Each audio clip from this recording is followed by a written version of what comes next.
Ever try to sell something on eBay and you're like, what should I set that starting bid at? Yeah. Or maybe you're a buyer and you see a low starting bid and you think, is there a secret reserve price on this? Well, today we are diving deep into the world of online auction strategy. This is going to be fun. And you might be surprised to learn that some common beliefs about reserve prices might not actually be as effective as sellers think. What's cool about this is we're not just like speculating, you know? Right. We're actually going to be looking at a real world experiment Okay. done on eBay Awesome. using Pokemon cards. Of course, Pokemon cards. Yeah. Gotta love it. This was back in 2000 Oh, wow. at the height of Pokemania. I remember those days. Everyone was trying to catch them all. Yep. So these researchers, Katkar and David H. Reiley, they designed this study to answer a very specific question. Okay. Do secret reserve prices actually help sellers make more money? They didn't just look at random eBay auctions. They really structured an experiment to test this. They had 50 pairs of Pokemon cards. Okay. And they made sure each pair had a similar market value. So like Charizard versus Blastoise or something? Exactly. You want to make sure you're comparing apples to apples. Right. You don't want to compare like a really common card to a super rare holographic one. Yeah, exactly. So what'd they do with these cards?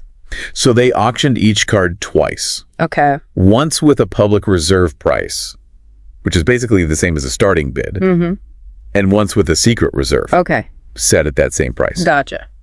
And to make sure there wasn't like any weirdness with, you know, Pokemon cards going up and down in price, Yeah. they spread the options over 2 weeks. So they really made sure this experiment was scientifically sound. Yeah, for sure. It wasn't just a casual observation of eBay trends or anything. Exactly. Cool. So before we get into the results, I think it would be helpful to do a quick refresh Yeah, on reserve prices in general, because I know a lot of our listeners are very familiar with eBay, for sure. but sometimes it's good to level set. Yeah, definitely. So let's start with the basics. What is a reserve price? So you know how eBay works.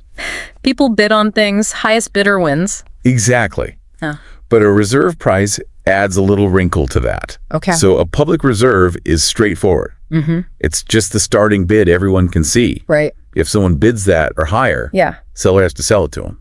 It's like a safety net for the seller, right? Exactly. Make sure they don't sell it for way less than they want. Yep.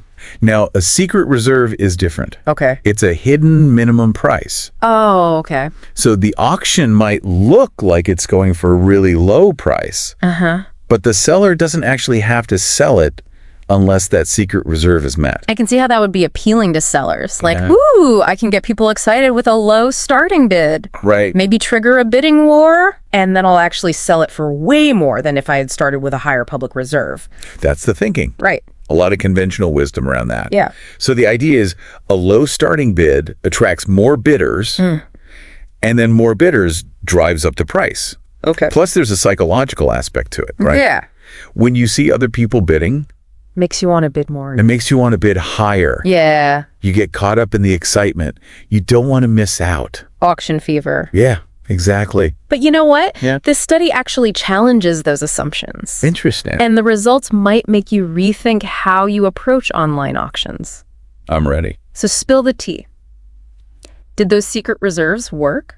So the results were pretty unexpected. Okay. Basically, the study found that items with public reserve prices were way more likely to sell. Really? 72% of the public reserve auctions ended in a sale, Okay. compared to only 46% Wow. of the secret reserve auctions. That's a huge difference. It is. So it seems like those secret reserves are actually hurting sales. Yeah, it seems counterintuitive, Yeah.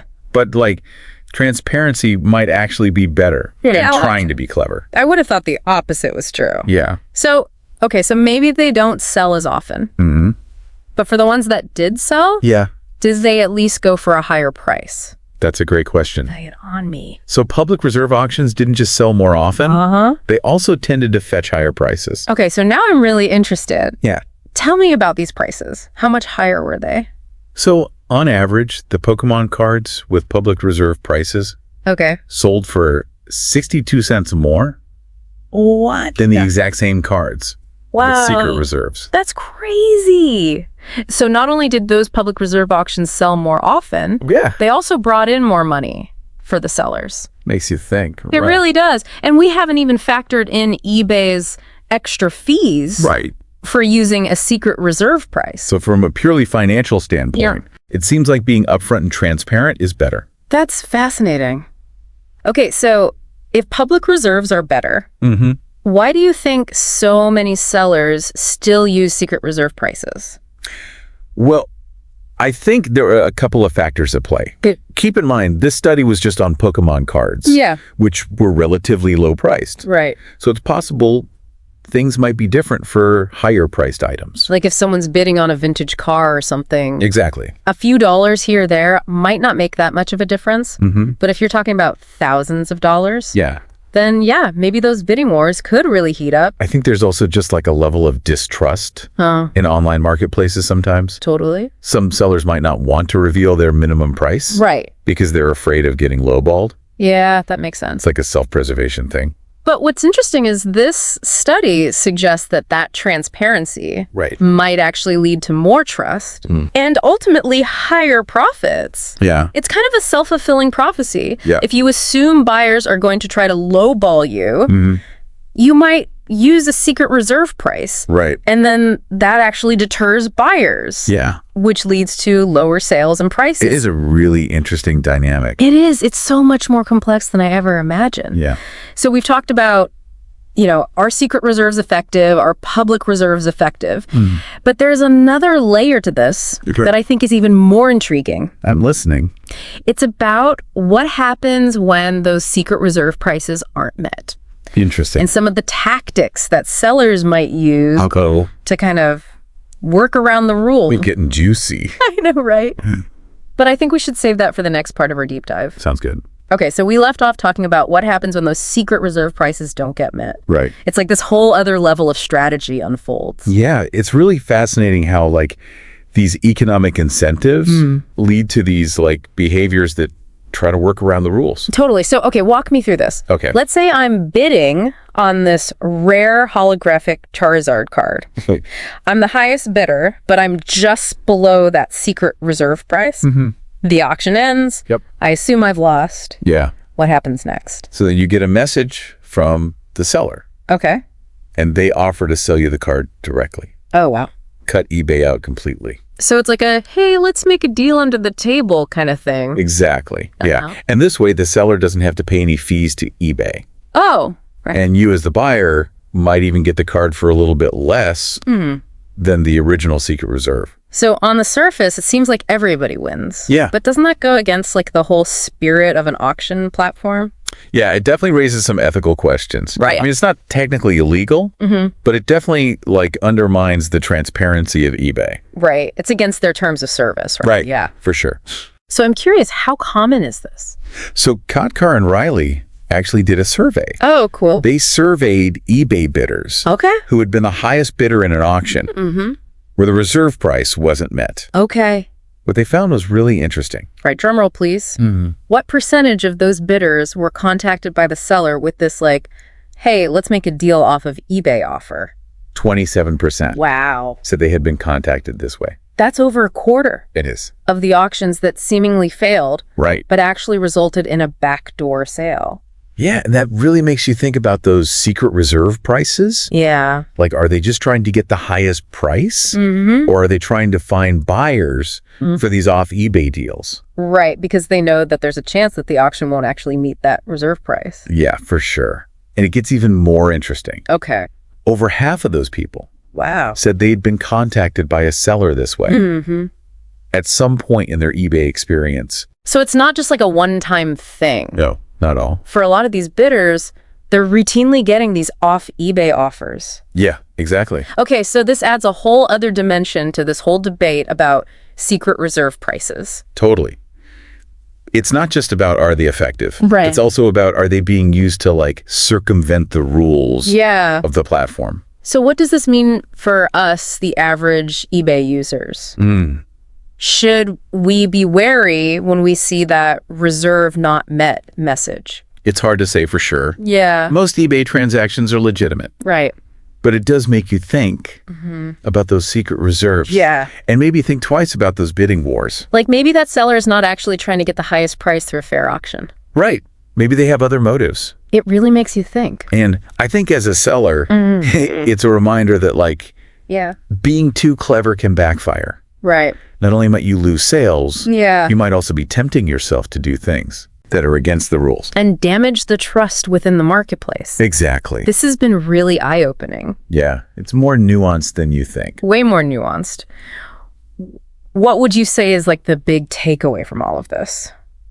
I think just transparency is key. Okay. For buyers, a public reserve price gives you all the info, and you can bid with confidence. Right. And then as a seller, a reasonable starting bid that actually reflects the value of your item is going to attract the right bidders. Totally. It benefits everybody. Exactly. More trust, more efficiency. For sure. I love it. Yeah. Okay, so next time I'm browsing eBay, I'm going to be thinking about this research and those secret reserve prices. You got it. Okay, so we've debunked the myth that secret reserve prices are always the best. And we've talked about these off eBay deals. Right. But I have to ask, is there any other research out there about like online auction behavior? Yeah, you've hit on a really interesting point. There's a ton of research about auction theory and how people make decisions. And one thing that's really relevant to what we're talking about today is this idea of the winner's curse. Oh, yeah, you mentioned that earlier. Can you remind me what that is? Of course. So the winner's curse basically means someone wins an auction, but they end up paying more than the item's actually worth. Oh, that makes sense. It happens when people don't have all the information. Right. And they get caught up in the bidding. They overestimate the item's value. Yeah, totally. Especially if it's like a heated bidding war. Exactly. You might just make an irrational decision. Totally. So how does this relate to secret reserve prices? Okay, yeah. Well, secret reserve can actually make the winner's curse worse. Oh, how so? Because the seller knows the minimum they'll accept. Right. But the bidders don't. So it's like the seller has insider information. Exactly. And the bidders don't. And that can lead to them bidding more aggressively. Right. Than if they knew the seller's bottom line. Okay, that makes sense. But with a public reserve price, it's a level playing field. Exactly. Everyone has the same information. Right. So they can make more informed decisions. So transparency not only makes it more fair, it also leads to more rational bidding. Yeah, exactly. Wow. This is fascinating. It is. It really shows how understanding the psychology of all of this can make us better buyers and sellers. Totally. This has been a great deep dive. I agree. We went way beyond just like the mechanics of eBay auctions. We did. Really got into the strategy, the psychology, the ethics. I feel like I have a whole new appreciation for online marketplaces. Absolutely. I'll never look at an eBay auction the same way again. I know, me either. It's really interesting stuff. Okay, so we were talking about the Pokémon card study on eBay and how like public reserve prices were actually better than secret reserve prices. Not just in how often they sell, but the final sale price. Right. But then we got into this whole thing with the off eBay deals. Right. When a secret reserve isn't met. Yeah, it's kind of this like tension between people wanting to make money. Right. But then also the rules of eBay. Yeah, and it makes you wonder, like, are people using these secret reserves to try to find buyers for these off eBay deals? Yeah, to get around the fees. Yeah. And maybe make a sale that wouldn't have happened otherwise. It's hard to know for sure, right? Yeah, definitely. Without more research. But I mean, over a quarter of bidders in that study who didn't meet that secret reserve got contacted for an off eBay deal. It's like this whole hidden marketplace. Yeah, it's true. Underneath the surface. That's a good way to put it. So what do you think about the ethics of it? It's tough. Yeah. On the one hand, you could say, if both people are cool with it, who cares? They found each other. They made a deal. But then also, like, it kind of feels like it's against what eBay's all about. Yeah, it does. Right, with the transparency and fairness and all that. Yeah, and it's definitely against their terms of service. Exactly. So it's like some sellers are getting an advantage over other sellers who are following the rules. Yeah, and what about the buyers? Oh, yeah. What if something goes wrong? With the item. Right, or the seller doesn't come through. Yeah, eBay has a lot of buyer protection stuff. Right, exactly. Basically, that you wouldn't get if you make a deal off of eBay. Yeah, you're taking a risk as a buyer. For sure. And a risk as a seller, too, I guess. Oh, yeah, definitely. If something goes wrong, you could get in trouble with eBay. Totally. So, okay, bottom line. Should people just avoid secret reserve auctions? I don't think you have to completely avoid them. Oh. But just know what you're getting into. As a buyer. Yeah, if you see a secret reserve, just remember, you might not be seeing the whole story. Right, that low starting bid might not mean you're getting a good deal. Could be a secret reserve hiding.